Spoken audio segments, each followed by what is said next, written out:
Senator Kaine, on the campaign trail, you praise Secretary Clinton's character, including her commitment to public service. Yet 60% of voters don't think she's trustworthy. Why do so many people distrust her? Is it because they have questions about her emails and the Clinton Foundation? Elaine, let me tell you why I trust Hillary Clinton. Here's what people should look at as they look at a public servant. Do they have a passion in their life that showed up before they were in public life? And have they held on to that passion throughout their life, regardless of whether they were in office or not, succeeding or failing? Hillary Clinton has that passion. From a time as a kid in a Methodist youth group in the suburbs of Chicago, she has been focused on serving others with a special focus on empowering families and kids. As a civil rights lawyer in the South with the Children's Defense Fund, First Lady of Arkansas and this country's Senator, Secretary of State, it's always been about putting others first. And that's a sharp contrast with Donald Trump. Donald Trump always puts himself first. He built a business career in the words of one of his own campaign staffers, off the backs of the little guy. And as a candidate, he started his campaign with a speech where he called Mexicans rapists and criminals, and he has pursued the discredited and really outrageous lie that President Obama wasn't born in the United States. It is so painful to suggest that we go back to think about these days where an African American could not be a citizen of the United States. And I can't imagine how Governor Pence can defend the insult-driven, selfish, me-first style of Donald Trump. Governor Pence, let me ask you, you have said Donald Trump is, quote, thoughtful, compassionate, and steady. Yet 67% of voters feel he is a risky choice, and 65% feel he does not have the right kind of temperament to be president. Why do so many Americans think Mr. Trump is simply too erratic? Well, let me say first and foremost that Senator, you and Hillary Clinton would know a lot about an insult-driven campaign. It really is remarkable.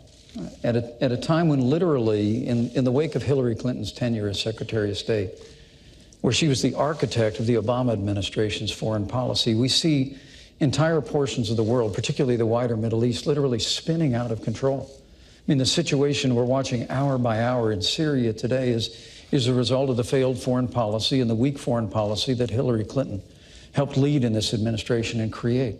The newly emboldened the aggression of Russia, whether it was in Ukraine or now their heavy-handed approach. Their heavy-handed approach. You both have said Vladimir Putin is a better we're going to get to Russia in just a moment, but I do want to get back to the question. But in the midst, yeah, Elaine, thank you, Senator. These guys have praised Vladimir Putin as a great leader. How can they defend Senator? We do have that coming up here. But in the meantime, the questions were about your running mates. I must have hit a nerve here. Why the disconnect? At a time of great challenge in the life of this nation, where we've weakened America's place in the world, stifled America's economy, the campaign of Hillary Clinton and Tim Kaine has been an avalanche of insults. Look, to get to your question about trustworthiness, Donald Trump has built a business through hard times and through good times. He's brought an extraordinary business acumen.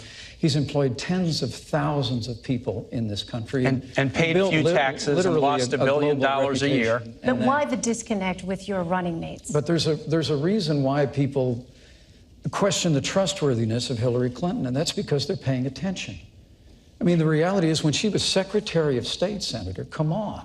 She had a Clinton Foundation accepting contributions from foreign governments. You are Donald Trump's apprentice. Let me talk about this Senator, issue I think I'm still on my time. Well, isn't this a discussion? This is our open discussion. Senator, let's talk about the state of the world. Let me interrupt you and finish my sentence if I can. The Clinton Foundation accepted foreign contributions from foreign governments and foreign donors while she was Secretary of State. Okay, now I can weigh in. She had a private server I get to weigh in that was discovered to keep that pay-to-play process you have an opportunity out of the reach of the Governor public. Pence doesn't think the world's going so well, and he, is going to say it's everybody's fault. Do you?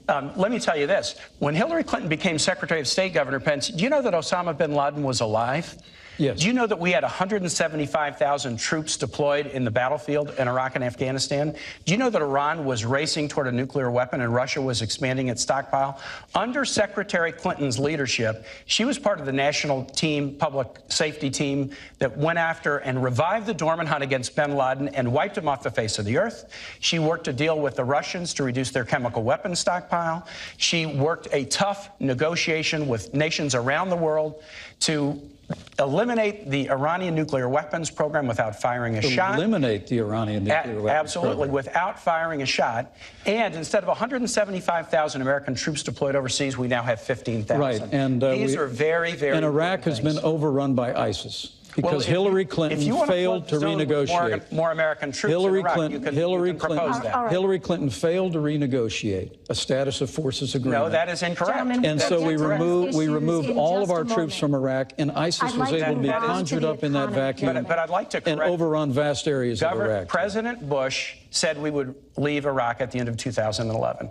And Elaine, Iraq didn't want our troops to stay, and they wouldn't give us the protection for our troops. And guess what? If a nation where our troops are serving does not want us to stay, we're not going to stay without them being protected. It was a failure of the Secretary of State. If Governor Pence wants to put more troops back in Iraq, that's good.